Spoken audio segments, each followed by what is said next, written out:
Good day, everybody, and welcome to this FS Club seminar. For those of you who don't know me, I'm Michael Mainelli, and it's my delight to be hosting today's seminar on a topic which is quite emotional for me, one I can get extremely interested in.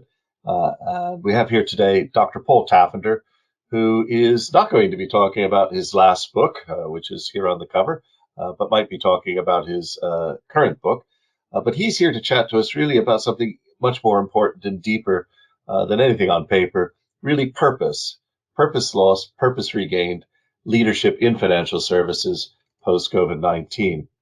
We'll be making a number of remarks, and I must say Paul and I co-authored a short note in April, and Paul has also written a couple of more notes on the pamphleteers about this subject, and I'll let him cover all of that.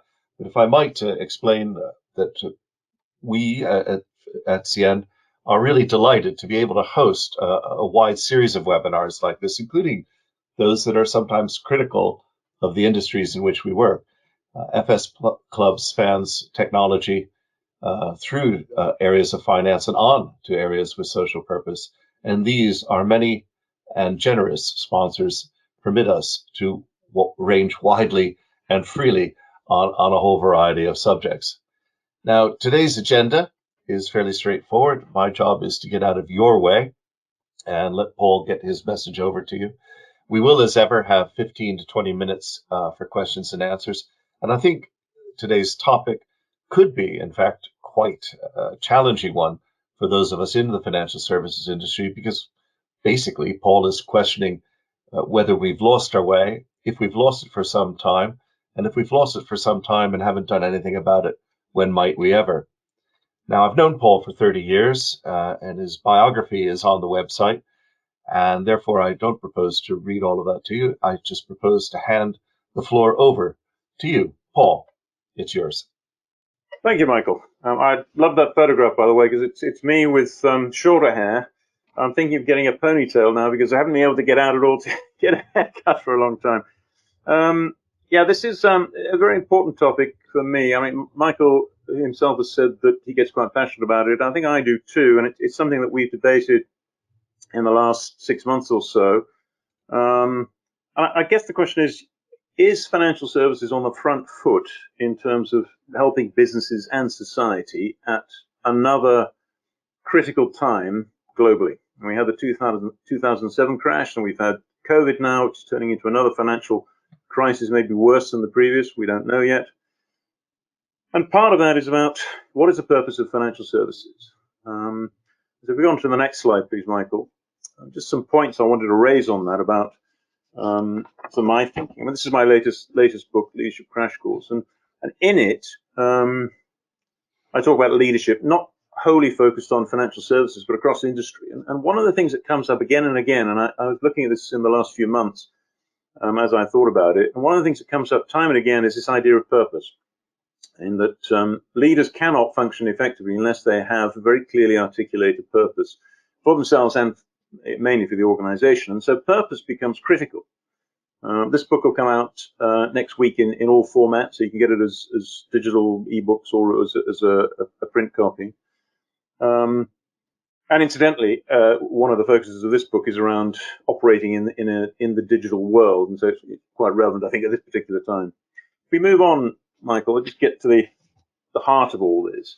If you go back to the 1990s, this concept of value-based management appeared, and basically taking the position that decisions in business must be made with a view to driving total shareholder value.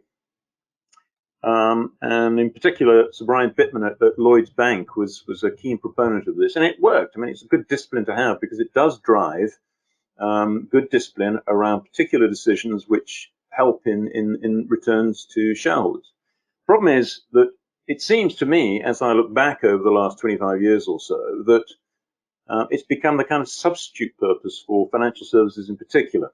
And if you look at some of the issues that financial services leaders have, which are listed on this page, it starts to become, I think, much more apposite, and one of the things that we have to look at if we work in financial services.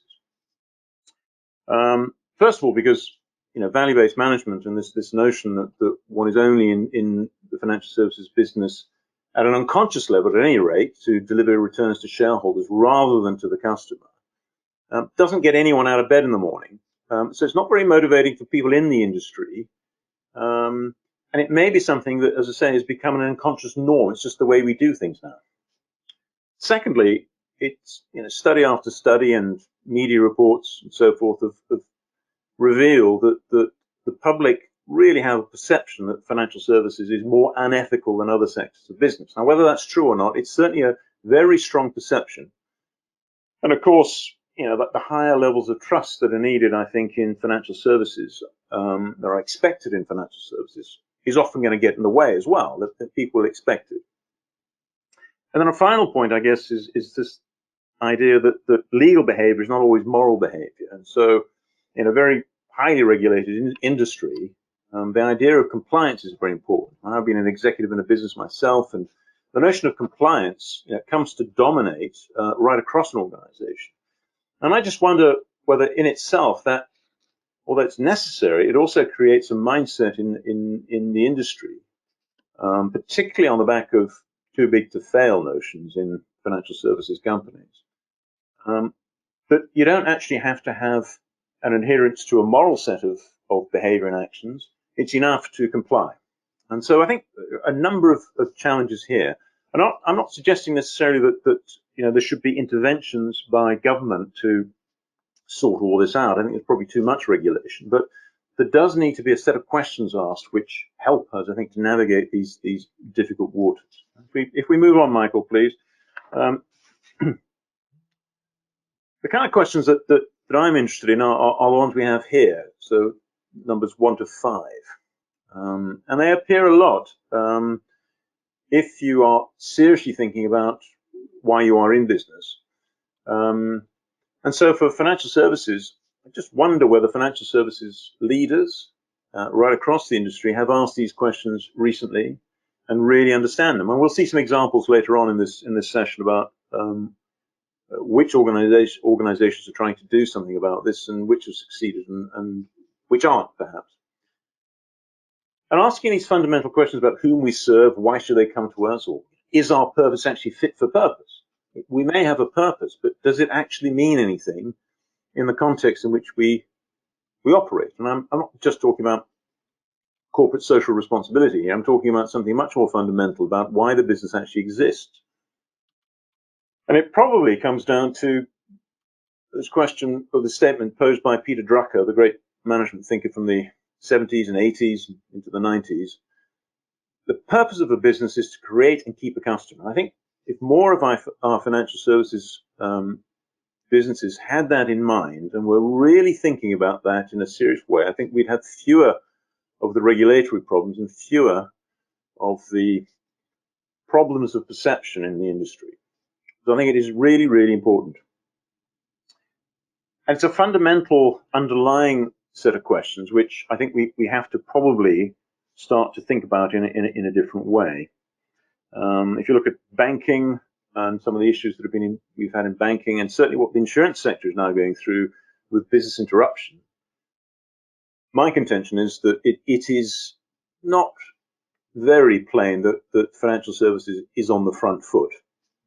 Individual institutions are trying to do certain types of things, but they're not covering themselves in glory, I don't think, and could have been better prepared for this crisis.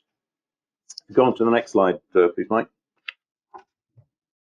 So here are some examples of some terms and definitions in this whole area, what I call purpose, vision, and values. Some examples of institutions and how they enact this. And so if you look at purpose for a starter, as opposed to vision or aspiration or something else, purpose is about what is defined there as consistent identity that transcends product or market cycles. It's over and beyond technological breakthroughs, management fairs, individual leaders.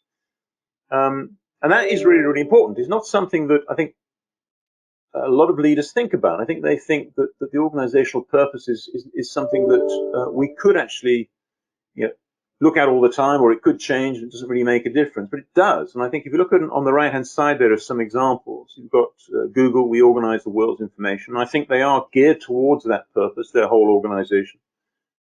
And I love the one from Disney, to make people happy. I think if you look at Disney and look at how they operate,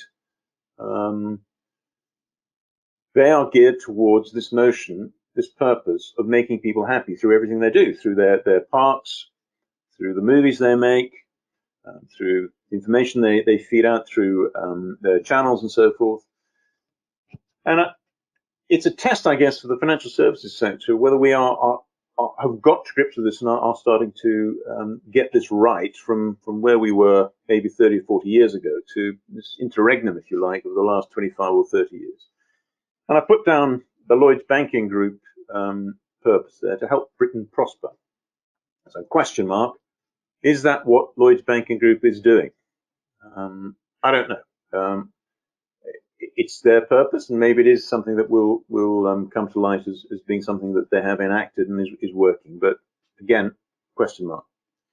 The other two things on this page about vision, I think most people will have a good understanding of. But basically, the vision or the aspiration of a business is what you want it to look like in 5 or 7 years' time. So it's often described in strategic terms. It's something you can measure and you can get a view on and say, well, if we've achieved these things by this date, we will have achieved our vision. And then, of course, values are really the behaviors that we want to see in the organization to help us to achieve our purpose.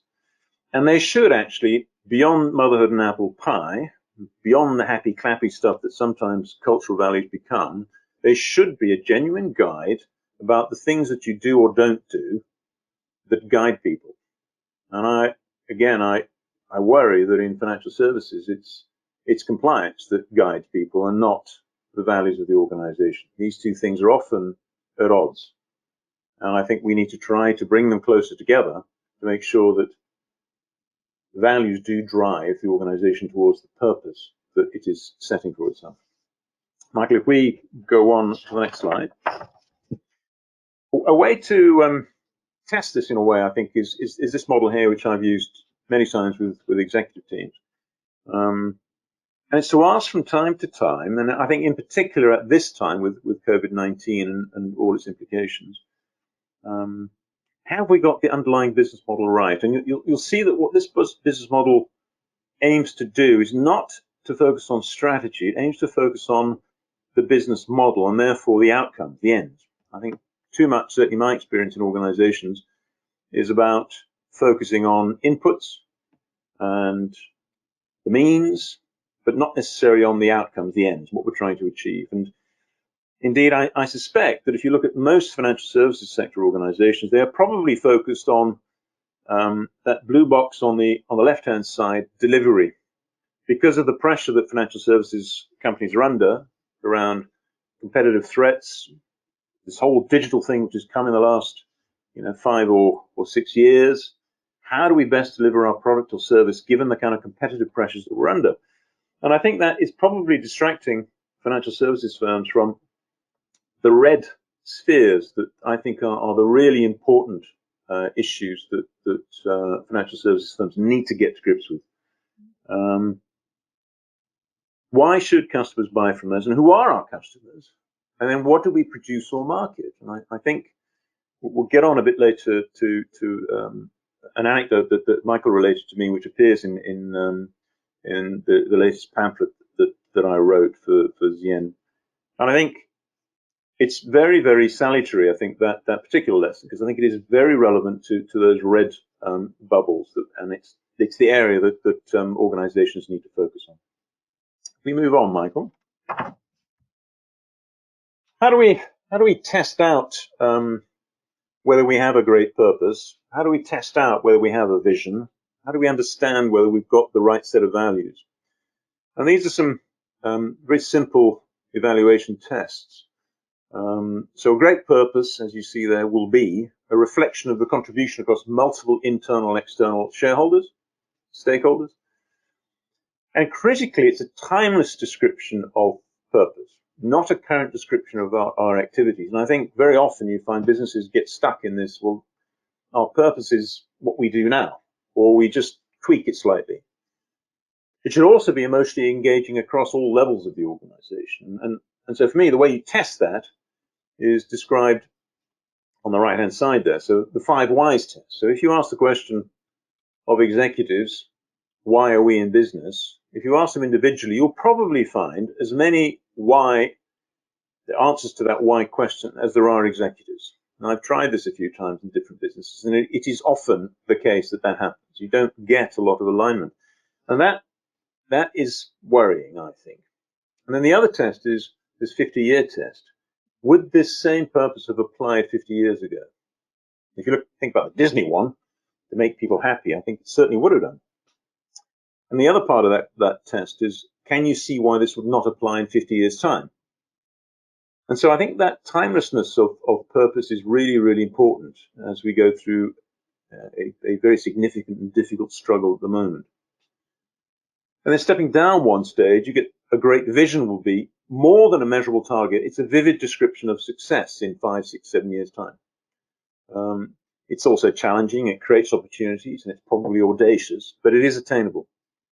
It is growth focused. It has a commercial edge, and it's about industry leadership. And I suppose all of those things are really quite challenging, as Michael said at the top of this discussion, quite challenging for the industry. And so we could describe it in shareholder terms, shareholder return terms, or we could describe it in goal terms, and we could have that unconscious bias. But we need, I think, to do more than that for the financial services businesses we're in. And then finally, the great set of values. As I said earlier, these are cultural behaviors. They are historically sensitive to what has gone before, and they are specific to the business, and they are about guiding people on what you should and shouldn't do, as opposed to simply complying. And so the tests you see here are about, would I pursue this course of action or would I not pursue it, given a trade-off between this option and that option, or between 3 different options. And I certainly have seen in many financial services business that it often comes down to whether this would drive value to the organization or whether it reduces cost, not necessarily whether it's focused on customer. I think customer is certainly something that is discussed a lot in organizations, but it is down the list. It is 3rd or 4th often, I think, in organizations at executive committee level. And then there's a final description of the whole purpose, vision, values arrangement, if you like, that it compels people, and it feels like it is universal as a test for people, that no one in the company could say, well, I wouldn't identify with this, it just doesn't make any sense to me. I just wonder again whether in financial services we have managed to achieve that in the individual set of organizations that operate right across the globe, or whether we are failing in that, and we don't have it as best as we can in comparison to other sectors. So if we move on, Michael, to the next slide. On this one, just some examples here. We've got some challenger banks here. We've got some of the old institutions. And I'd be interested in your views on this. If you take Starling Bank, a challenger bank, this is their purpose. Built to give people a fairer, smarter, and more human alternative to the banks of the past. And you can see that they have wrestled with that, and they've come up with something which I think they think works well. But does it stand the test of those tests we had on the previous page? And I think part of the problem with it is that it is very current, and it's going to become out of date in short order. So there's a challenge there, I think, for Starling. Monzo makes money work for everyone. Again, I know that Tom Blomfield, the CEO at Monzo, has again wrestled with this. They're keen to have a purpose which matters, but you can see, I think it kind of has that current feel again. It might work, but it's not as explicit maybe as it could be.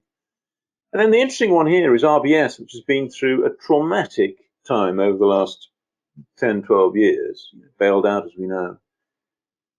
But what Alison Rose is doing there is explicitly about what they call building a purpose-led bank, which I think is very interesting. And I think gives me cause for optimism in the banking sector. And theirs is to champion potential, helping people, families, and businesses to thrive. Yes, I think that's relevant in the past, and it's certainly relevant in the future. The question, of course, is whether you can move from purpose to vision to values and then to engagement with people and action on the ground so that people are living this. And that, of course, is the wider and bigger question, which is really fundamental to the financial services sector, or any business for that matter. We've got one here from Allianz. We secure your future. They expand that a little, as you see in the brackets there, to secure people's lives and to give courage to our customers for what's ahead. That's fine too, I think, but again, does it really test out, given the current environment and given some of the challenges around business interruption that we've seen in the insurance sector? I wonder whether that and others that we find in the insurance sector are really, whether they're living up to the purpose that they're setting for themselves. And then the final one, Bank of America, which I really don't understand, help make financial lives better through the power of every connection. I'm not sure what that means. And so I think if you look at some of those, and that's just a small smattering, if you like, of purposes that have been defined in the financial services sector, I guess the question I ask is this something that we need to get better at, or are we still operating across the sector with either outmoded purposes or hidden purposes that we haven't actually got to grips with, and that are driving our businesses to operate in particular ways? I've laid it at the feet of value-based management, which I think is a good discipline, as I said, but could be operating at an unconscious level throughout the sector because of competition as a substitute purpose. And so I really think we need to challenge this point. Next slide, please, Michael. This leads us to a question really at two levels, at the industry level and at the institutional level. And the idea behind this is partly expanded, I think, in a conversation that Michael and I had. And Michael referred to an anecdote, which I'm going to read, actually. It's from the pamphlet, but it's worth reading because I think it does make the point. And I put it in the pamphlet because I thought it was a good one. And, the way it runs is this. During the financial crises in 2009, a BBC News team stopped a young banker on Finsbury Square and asked him to address Adair Turner's rhetorical question, "Isn't banking socially useless?" The young fellow was flummoxed, shrugged his shoulders, and slunk away. So how terrible is this, to go to work each day with no social purpose? I would hope that people in finance could explain to those outside why finance is socially useful, facilitating trade and commerce, providing social protection, promoting financial stability. Finance helps us make much better choices using society's great decision-making mechanism, the monetary system. And so that question of, is it socially useful or is it socially useless, I think is fundamental to what we're discussing here. And I think we do need to challenge at the institutional level, and we do need to challenge, I think, at the industry level. So if we move on to the next slide, please, Michael. So these are the slides really that I wanted to, the questions really I wanted to put up for discussion today, if it suits people, if people are interested. It's these two big questions with some subsidiary questions under question number one. So to what extent have individual financial services institutions focused sufficiently on their purpose? And to point to that point, have leaders got it right? Do they have a purpose which drives what should happen in the business at a behavioral level, from the executive committee down to the credit committees or down to underwriting decision making? All of that has to work in alignment. The second point is, will financial services firms be seen after COVID-19 has gone away, if it goes away in the next year or so, will they be seen as more ethical and more interested in social protection and promoting financial stability? Or will they just be seen the same? And we have an opportunity, in other words.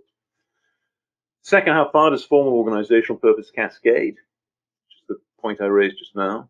or is it ignored in favor of informal purpose? And I think this is one of the dangers in institutions, that you have strategy, formal strategy, and then you have informal strategy. And in this case, I think we're talking about informal purpose. And a final, quite provocative question: to what extent are self-interest, greed, legalistic behavior, and lack of individual responsibility uniquely problematic in financial services?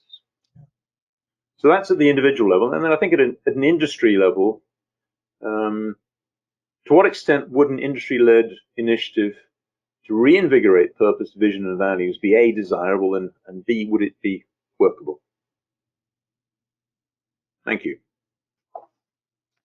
Well, that is a fairly rich set of topics for discussion, and you've left us with adequate time to do so. So thank you so much, Paul. Very, very good, very succinct, very pointed.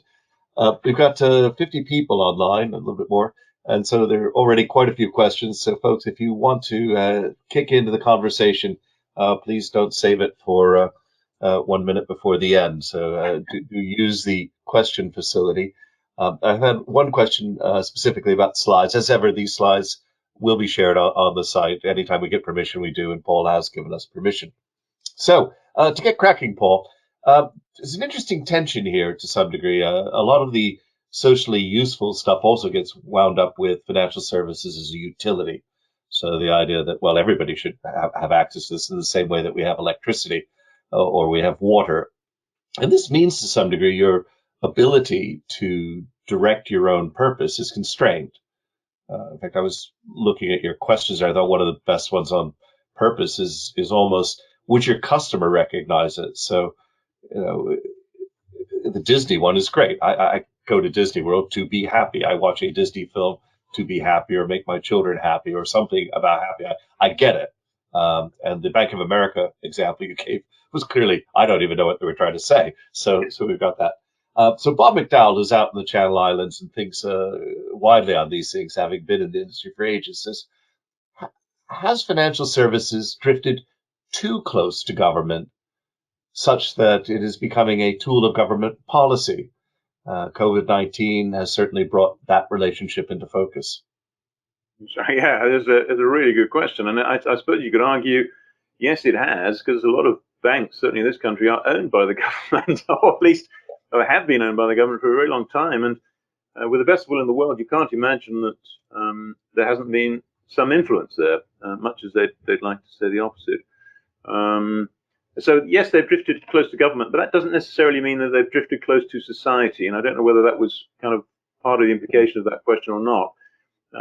I think, if you go back to the Victorian times, the Victorians were great ones for creating social purpose in a very different era with different problems. But they kind of set themselves up to try to help their employees, or to try to help wider society when they could.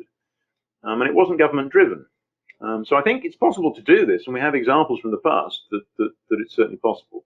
I'm not painting the Victorians as all wonderful people and everything they did was fantastic, but I think there are examples there of how you can actually do something which is socially relevant and socially important.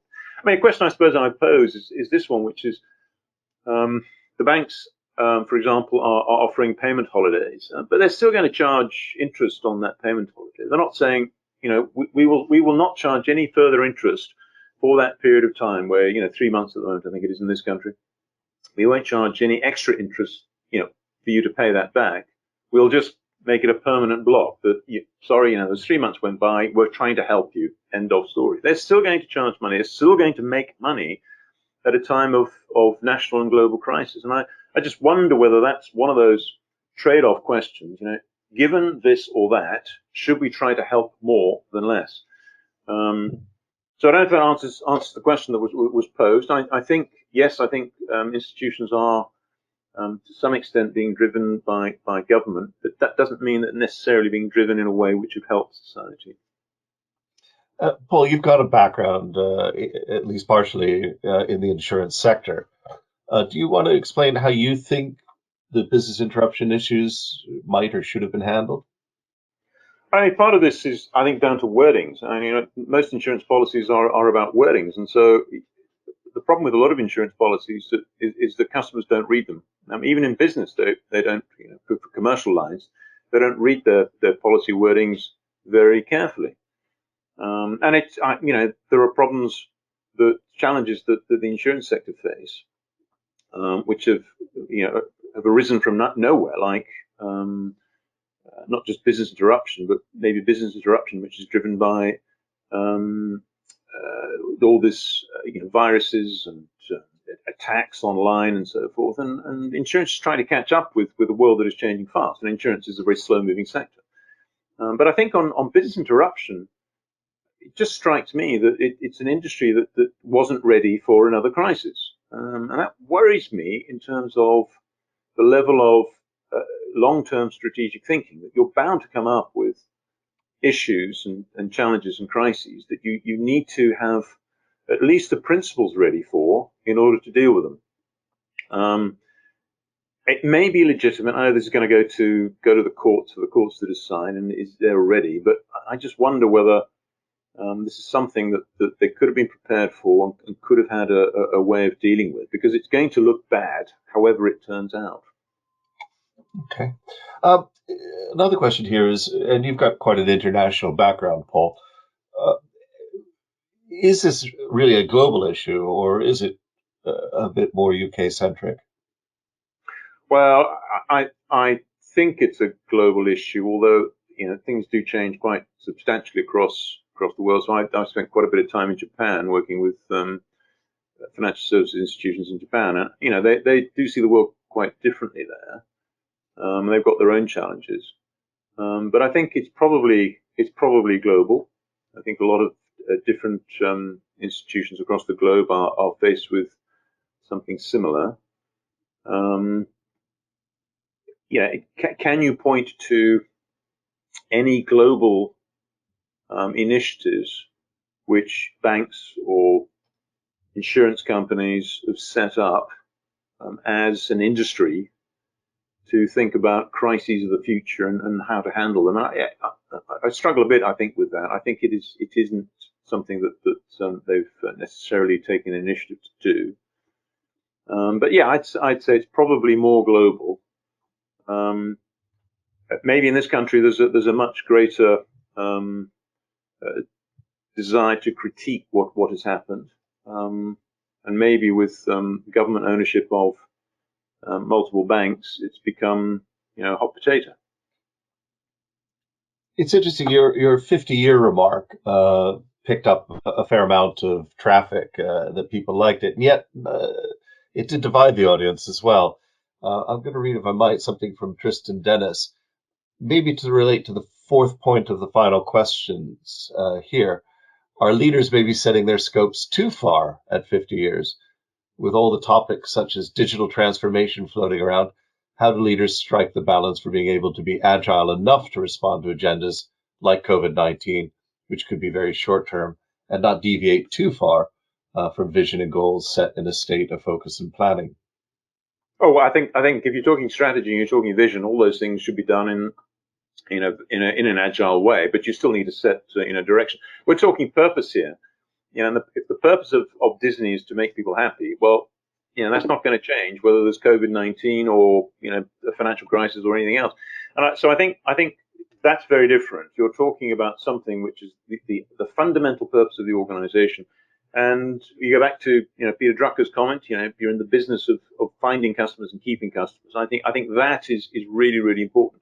So yes, you should focus on some of the short-term things. That's what strategy is for. I say short-term, I mean in the next 5 to 10 years. But purpose is critical and sits way above that and should direct strategy, vision, and tactics through the organization ultimately. Continuing on this vein, this is your fourth point: to what extent are self-interest, greed, legalistic behavior, and lack of individual responsibility uniquely problematic in FS?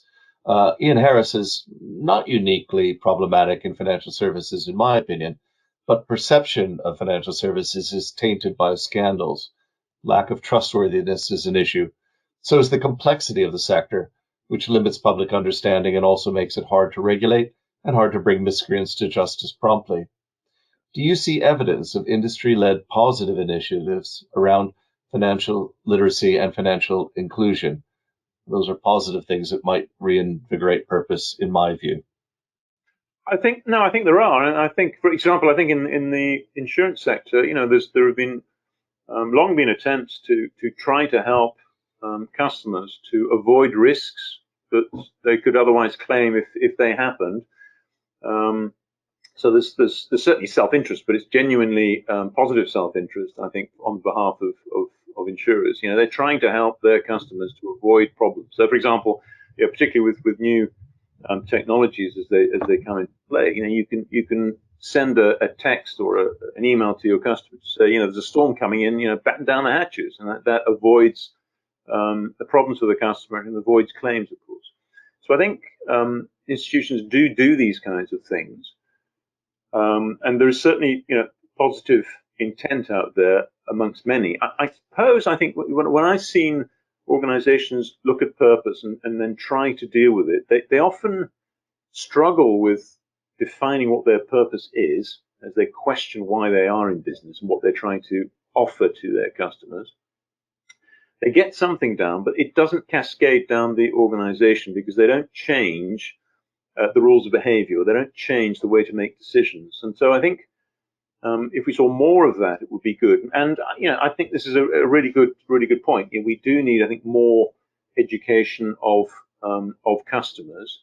And frankly, we have at this time unique opportunities to do that because technology allows you to be in contact with customers in a way that wasn't possible before. You'd have to tell people to come into the branch or something to talk to them. You can do that kind of thing if you can get their attention. The question is, whether we can get their attention because there are so many different competing things that people are interested in.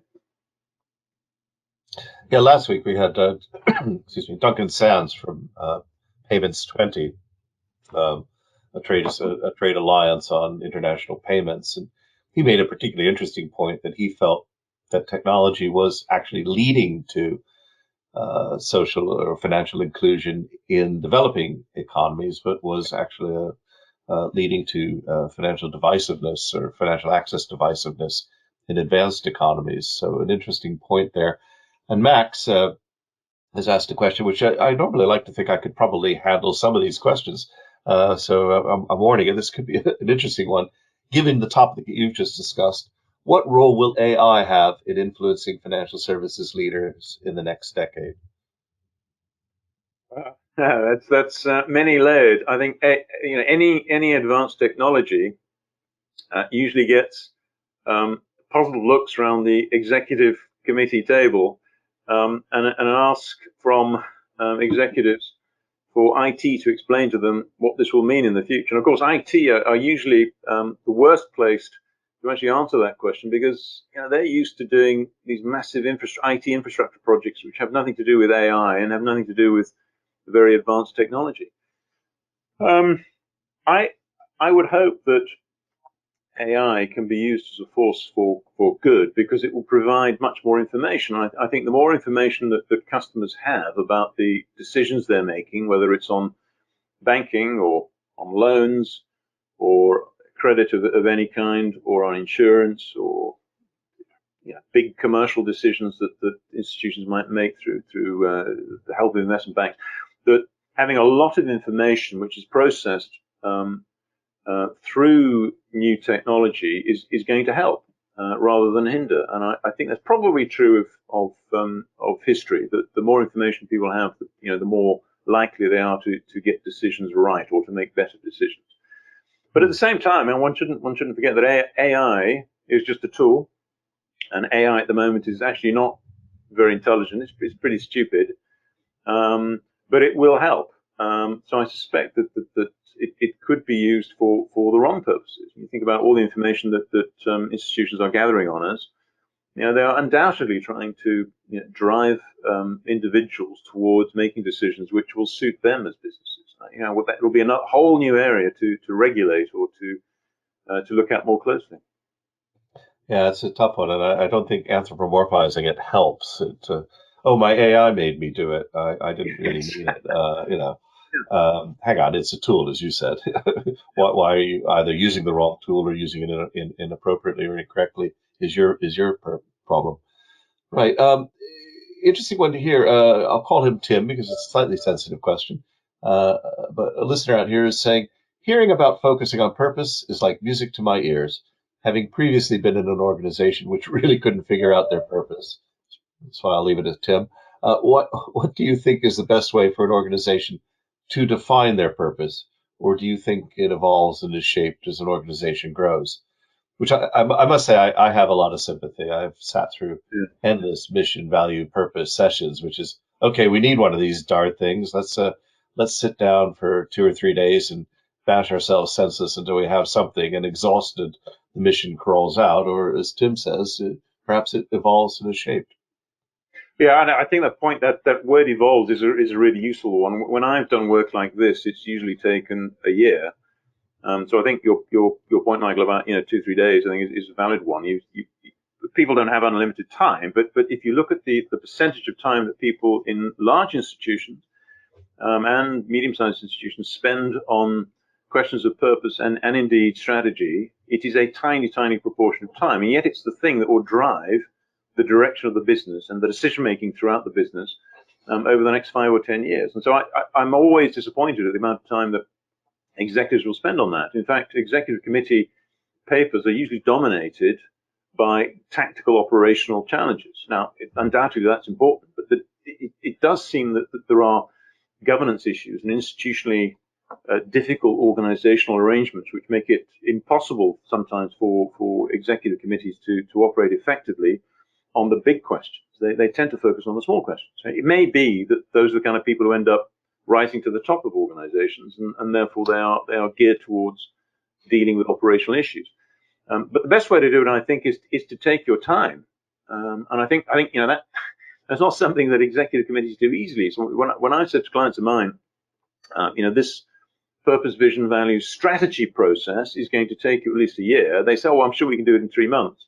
And I said, "Well, it won't happen in 3 months. It's going to take longer because you need to do a lot of work in between the meetings you have with your executive committee or with people in the organization for you to actually distill what matters, come to the right decisions, and then grow your purpose and your vision and your strategy over a period of time." So I really do take the point. I think it's a good insight about evolving this.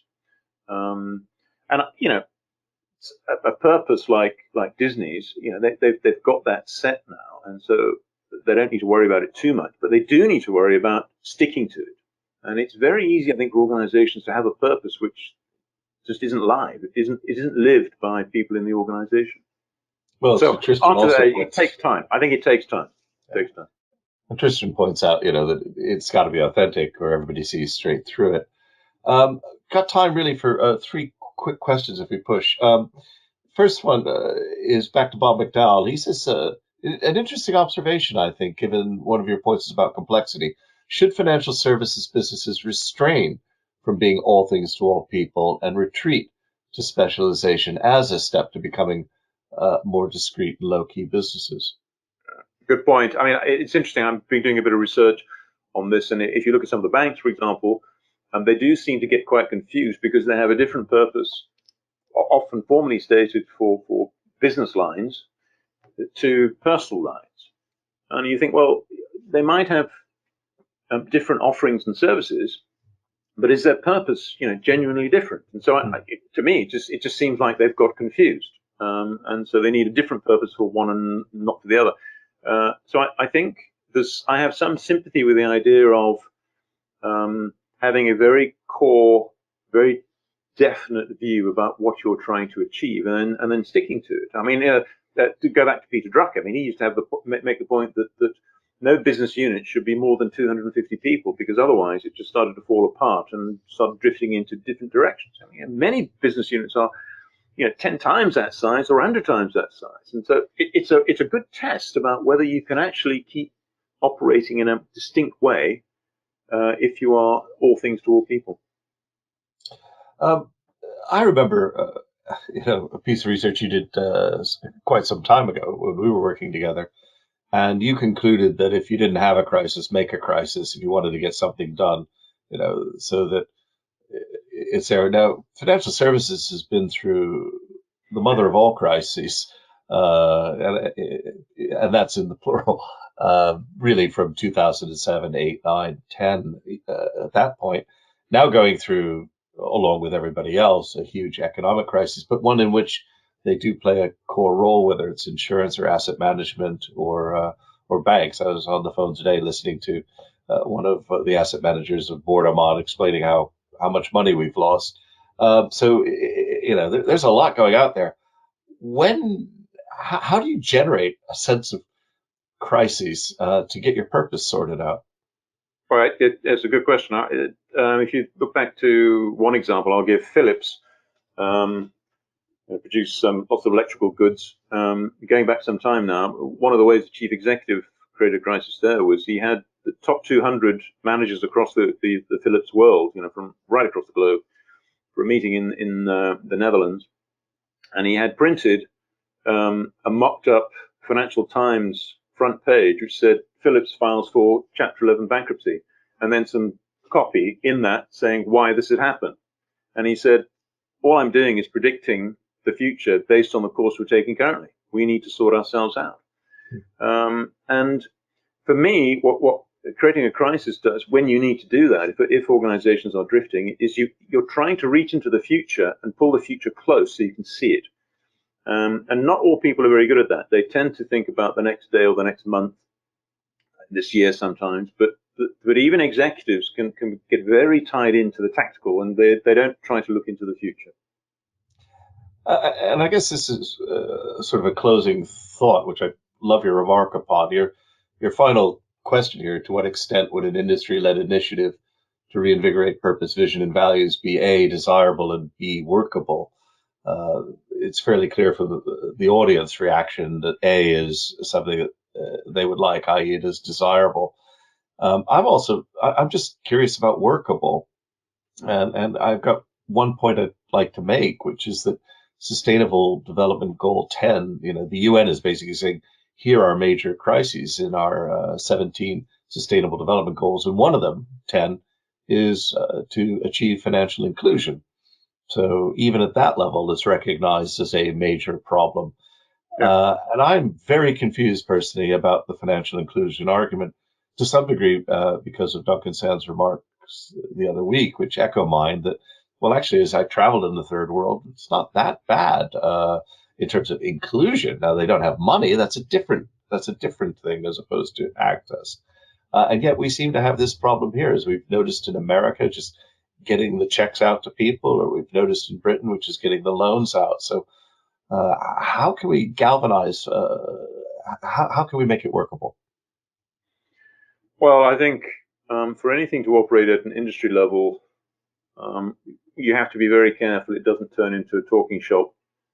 I think you have to have people who've got the energy to drive something like that. I suspect it can't be done by the industry on its own. It probably will need help. And I suspect one has to try to get individual institutions to see what is common and then what is only for them. And then to really learn from that process.